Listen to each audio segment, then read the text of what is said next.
Hello friends, welcome to success centre Allahabad. आज हम लोग डिस्कस करेंगे previous year question paper of ROA of general Hindi. आप सभी को पता है कि 60 नंबर का हिंदी आता है, 60 क्वेश्चन और 1 घंटे की टाइमिंग रहती है। तो हम लोग देखेंगे यहाँ पे प्रीवियस ईयर पेपर, ठीक है। तो क्वेश्चन नंबर 16 से डिस्कस करते हैं। तो यहाँ पे दिया हुआ है निम्नलिखित में से एक वर्तनी शुद्ध है, तो शुद्ध वर्तनी क्या होगा यहाँ पे दिया गया है। तो आइए देखते हैं क्या होगा। ऑप्शन नंबर 3 इज कवयित्री, ठीक है। कवयित्री यहाँ पे शुद्ध वर्तनी है। तो कवयित्री का मतलब क्या होगा? कविता रचने वाली स्त्री, महिला कवि, ठीक है।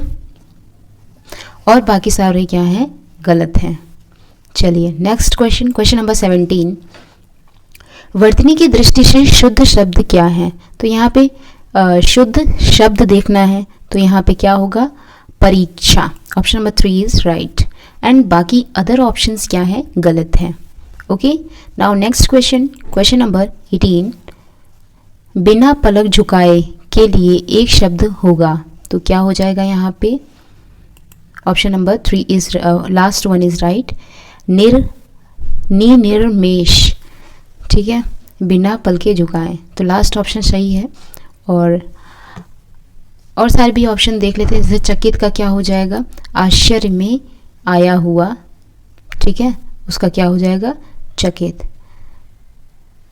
ठीक। और भी सारी चीज़ें देख लेते हैं। जैसे यहाँ पे दिया हुआ है अनेक शब्दों के लिए एक शब्द को प्रयुक्त करना ही क्या कहलाता है? वाक्यांश।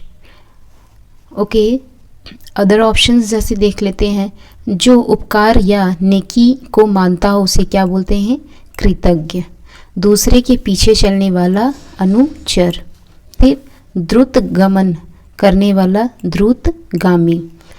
कठिनाई से प्राप्त होने वाला दुर्लभ। किसी पद का उम्मीदवार प्रत्याशी। जो बहुत समय तक ठहर सके उसे क्या बोलते हैं? चिरस्थायी। और जिसने इंद्रियों को वश में कर लिया हो उसे क्या बोलेंगे? ज्ञानेंद्रिय, ठीक है। तो यहाँ पे बहुत सारे वाक्यांशों से पूछा गया। एक शब्दों के लिए अनेक शब्दों के लिए एक शब्द से क्वेश्चन बहुत आते हैं, तो इसको आप सब लोग को अच्छे से रिवाइज करना है और अच्छे से पढ़िए। Now next question, question number 19। अनुरक्ति का विपरीत शब्द बताना है, तो कौन सा ऑप्शन यहाँ पे सही हो जाएगा? ऑप्शन नंबर 3 इज राइट, विरक्ति, ठीक है। तो अनुरक्ति का विपरीत क्या हो जाएगा? विरक्ति। तो हम सबसे पहले जान लेते हैं, किसी वस्तु विशेष में रुचि न रह जाना उसे क्या बोलते हैं? विरक्ति। और अनुरक्त होने की क्रिया या भाव को क्या कहा जाता है? विरक्ति, ठीक है। और कुछ एक्स्ट्रा चीज़ें देख लेते हैं। आसक्ति, अदर ऑप्शन जैसे आसक्ति का मतलब क्या होता है? आसक्त होने की अवस्था या भाव। अनुरक्ति, अनुराग, जिसको अटैचमेंट बोलते हैं, उसका विलोम शब्द क्या हो जाएगा? अनासक्ति, ठीक है, जिसका अर्थ होता है आसक्ति या अनुराग ना होना, अलग या उदासीन होना। और नेक्स्ट देखते हैं, यहाँ पे है प्रशस्ति। प्रशस्ति का मतलब होता है प्रशंसा, तारीफ या फिर बड़ाई। तो इसका विलोम शब्द क्या हो जाएगा? अप्रशस्ति। तो अप्रशस्ति का मतलब अच्छा या उल्टा या विपरीत, ठीक है ना। प्रकृति का क्या हो जाएगा? सहज स्वाभाविक गुण या स्वभाव, मिजाज। इसका विलोम शब्द क्या हो जाएगा? कृत्रिम। जो प्रकृति से ना बना हो उसे क्या बोलेंगे? कृत्रिम। Now next option, question number 20। निम्नलिखित में से वाक्य जो शुद्ध है, तो शुद्ध वाक्य क्या होगा? तो देखते हैं यहाँ पे, पहले ऑप्शन देख लेते हैं। मैं अनेकों बार विदेश गया, पहला ऑप्शन तो ये है। दूसरा है, इस हीरे का मूल्य मापा नहीं जा सकता। बिना टिकट यात्रा दंडनीय है। आप केवल इतना ही काम कर दीजिए। तो यहाँ पे हम देखते हैं सबसे पहले क्या हो जाएगा। तो ऑप्शन नंबर 3 इज राइट। तो इसमें बिना टिकट यात्रा दंडनीय है, ये तो ऑप्शन सही है और बाकी क्या है? गलत है। जैसे मैं अनेकों बार विदेश गया, तो यहाँ अनेकों बार नहीं है, यहाँ पे ऑलरेडी अनेक क्या है, बहुवचन में है, तो मैं अनेक बार विदेश गया, तो ऐसा होगा। और नेक्स्ट देखते हैं, नेक्स्ट क्या था, इस हीरे का मूल्य मापा नहीं जा सकता, तो मापा नहीं होगा, यहाँ पे क्या हो जाएगा, इस हीरे का मूल्य आंका नहीं जा सकता। ठीक है, नेक्स्ट है, आंका मतलब अंदाज या फिर अनुमान लगाना, और मापना मतलब तो पता ही है, मापा मतलब किसी वस्तु के परिमाण या फिर मात्रा आदि का निर्धारण करना होता है। ठीक, तो इसलिए वहाँ पे मापा नहीं होगा, आंका। तो नेक्स्ट लास्ट वाला ऑप्शन, आप केवल इतना ही काम कर दीजिए, तो यहाँ पे केवल नहीं होगा। ठीक है, आप इतना ही काम कर दीजिए। ठीक, चलिए नेक्स्ट क्वेश्चन, क्वेश्चन नंबर 21। जो ईश्वर में विश्वास रखता हो, ये तो बहुत ही आसान है, बचपन से हम लोग पढ़ते आए हैं। जो ईश्वर में विश्वास रखता है उसको क्या बोलते हैं, आस्तिक। अब जस्ट इसी का अपोजिट, जो ईश्वर में विश्वास नहीं रखता उसको नास्तिक बोलते हैं। चलिए और भी चीज़ें देख लेते हैं, जैसे आस्थावान, विश्वासी और आसुरी, ये सारे ऑप्शंस का थोड़ा सा जान लेते हैं। तो जैसे आस्था रखने वाला को क्या बोलते हैं, आस्थावान। ठीक, विश्वास किए जाने योग्य उसको क्या बोलते हैं, विश्वासी। असुर जाति की स्त्री को क्या बोलते हैं, असुरी। ठीक, और भी जैसे कुछ ऑप्शंस देख लेते हैं एक्स्ट्रा, मान लीजिए कुछ इंपॉर्टेंट्स हैं, जैसे ऐसी जमीन जो अच्छी उत्पादक हो उसको क्या बोलते हैं, उर्वरा। ठीक है, जो केवल एक आंख वाला हो, एकांश। जिसकी बुद्धि बहुत तेज हो, कुशाग्र। आकाश को स्पर्श करने वाला, गगन चुंबी। परंपरा से चली आ रही कथा, अनुश्रुति।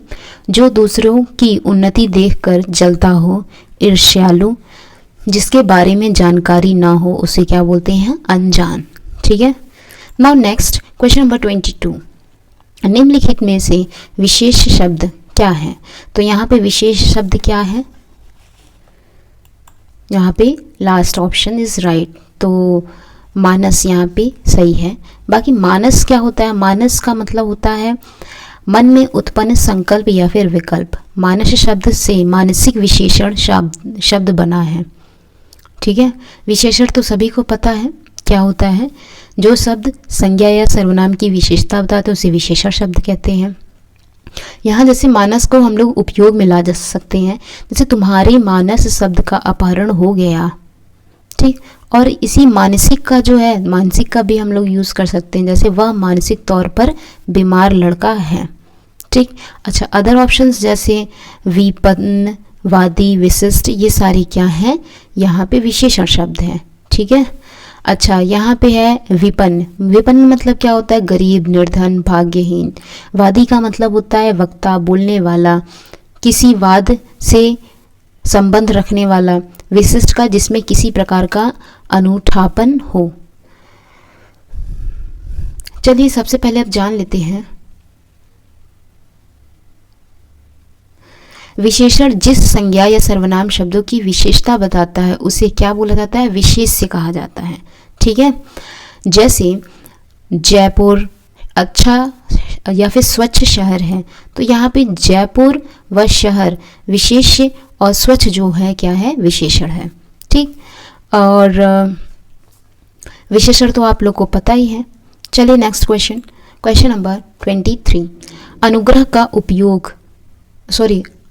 का उपयुक्त विपरीत शब्द बताना है हमें।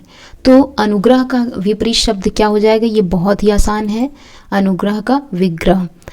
अनुग्रह का मतलब क्या होता है, कृपा, प्रसाद या फिर राज्य की कृपा से प्राप्त सहायता या सुविधा। विग्रह का मतलब अलग होना, झगड़ा, विवाद, कलह फैलाना या फिर दूर करना। ठीक है, चलिए अदर ऑप्शंस को देख लेते हैं, जैसे आग्रह। आग्रह मतलब होता है किसी वस्तु को ग्रहण करना या फिर अनुरोध, निवेदन। ठीक है, इसका विलोम क्या हो जाएगा, दुराग्रह। ठीक है, इसका अर्थ क्या है, अनुचित, जिद या फिर हठ। नेक्स्ट देखते हैं परिग्रह। परिग्रह का मतलब होता है धन आदि का संग्रह। इसका विलोम शब्द क्या होगा, अपरिग्रह। ठीक है, इसका अर्थ क्या होता है, संपत्ति रहित। Okay, now next question number 24 यहाँ पे दिया हुआ है कि ऐसे इनमें से विलोम शब्दों का एक सही युग्मक बताना है। तो सही युग्मक क्या हो जाएगा, यहाँ पे option number last one is right. बाकी आपत्ति, विपत्ति और अवशरण, अनावरण और गणतंत्र, जनतंत्र, तो ये लास्ट वाला क्या है, सही है। तो यहाँ पे आहत का तिरस्कृत, तो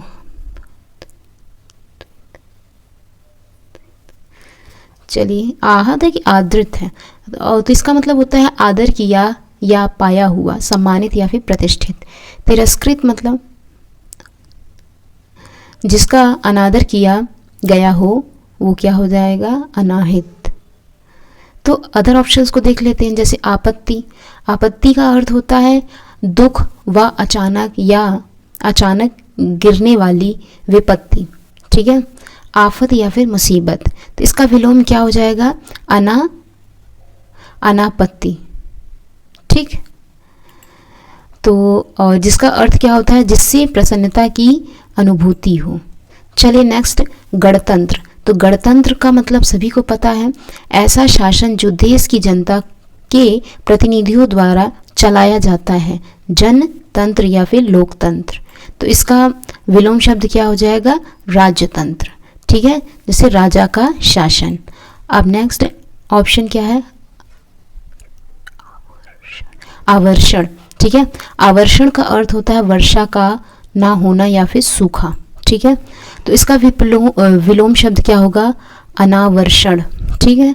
इसका अर्थ है वर्षा का अभाव या वर्षाहीन होने की अवस्था या फिर भाव, ठीक है। चलिए नेक्स्ट क्वेश्चन देखते हैं। यहाँ पे दिया हुआ है क्वेश्चन नंबर 25 यहाँ पे दिया है, हस्ती किस शब्द का तत्सम रूप है। तो गाइस हस्ती क्या होगा, हाथ। यहाँ तत्सम रूप बताना है तो हाथ होगा कि हार, कि हाथी, कि हंसी। तो यहाँ पे हम देखते हैं हाथी यहाँ पे सही ऑप्शन है। तो हाथी क्या है, हाथी का तो सभी पता है, हाथी का तत्सम रूप क्या हो जाएगा, सॉरी हस्ती का तत्सम रूप हाथी हो जाएगा। तो हाथी का नाग, हस्ती का राज, कुंज, सॉरी हाथी का क्या क्या होगा, नाग, हस्ती, राज, कुंजर, कुंभी, मतंग, वारण, गज, द्वीप, करी, मदकल, ठीक है। अब देखो, जिन शब्दों को संस्कृत से बिना किसी परिवर्तन के लिए लिया जाता है उसे क्या बोलते हैं, तत्सम शब्द कहते हैं, ठीक है। जैसे दूध, पुष्प, आम्र, रात्रि आदि, ठीक है। और जैसे कुछ चीज़ें हैं, जैसे हार का तत्सम शब्द क्या हो जाएगा, हार का तत्सम शब्द हो जाएगा हारी, हंसी का तत्सम हास्य और हाथ का तत्सम हस्त, ठीक है। चलिए थोड़ा सा और भी चीज़ें देख लेते हैं, एक्स्ट्रा चीज़ें क्या क्या हैं। जैसे कुछ है यहाँ पे तद्भव और तत्सम। तो पूस का क्या हो जाएगा, पौस, ठीक है, पूस का क्या होगा, पौस होगा। और दिया का द्वीप हो जाएगा, दीप। सुई का सूची हो जाएगा, गोबर का गोमय हो जाएगा, ईख का इच्छू हो जाएगा और धुआं का धूम्र हो जाएगा, ठीक है। तो तत्सम और तद्भव सभी को पता है, क्या हो जाएगा। अच्छा, तद्भव शब्द देखते हैं।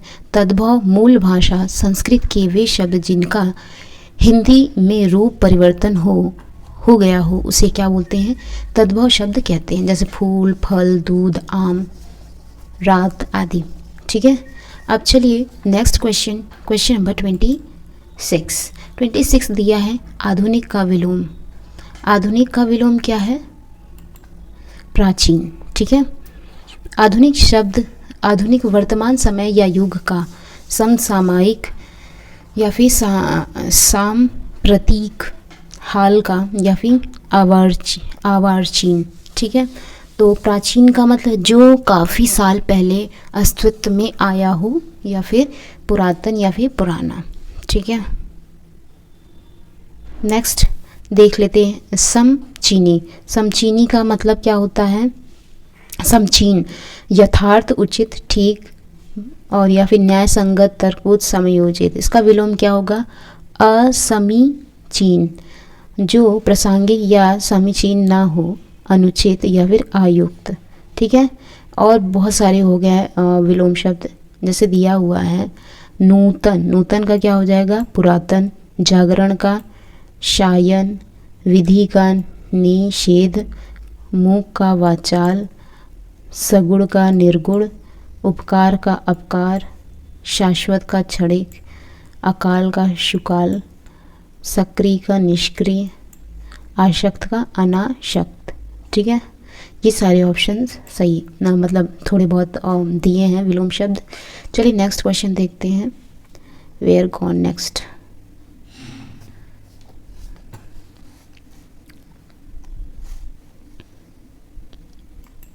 तो गाइस आप लोग को विलोम शब्द ये सब बहुत ही अच्छे से पढ़ना है, ताकि आगे आने वाले टाइम में, आगे आने वाले एग्ज़ाम में आप बहुत अच्छे से पढ़ के जाइए और रिवाइज करके जाइए।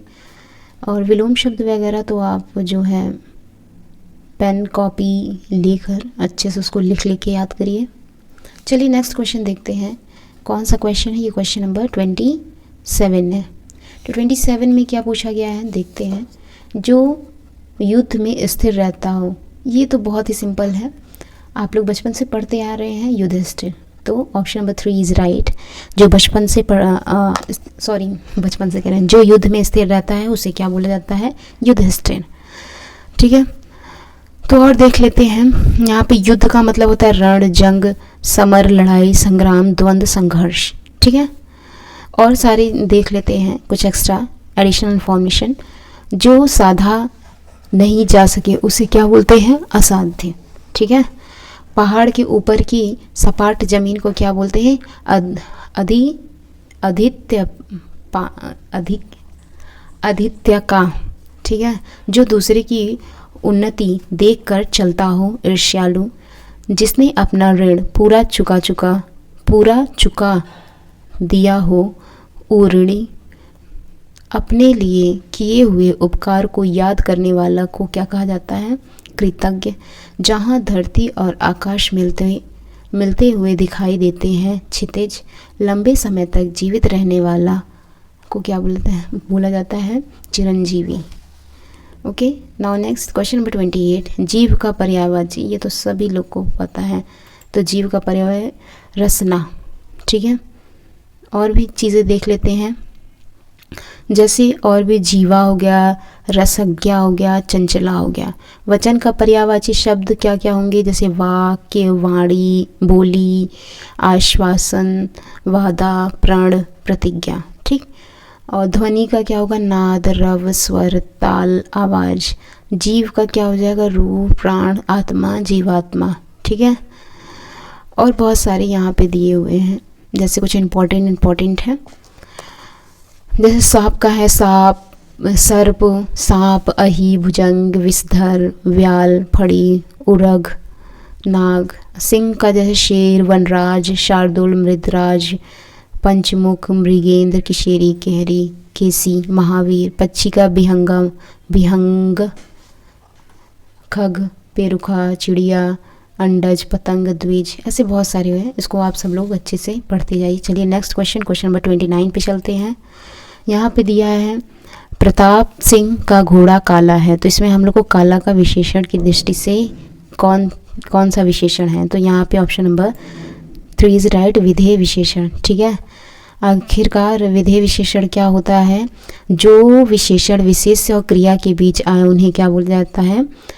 विधेय विशेषण। ठीक है, जैसे मेरा कुत्ता काला है, तो यहाँ पे काला क्या हो गया?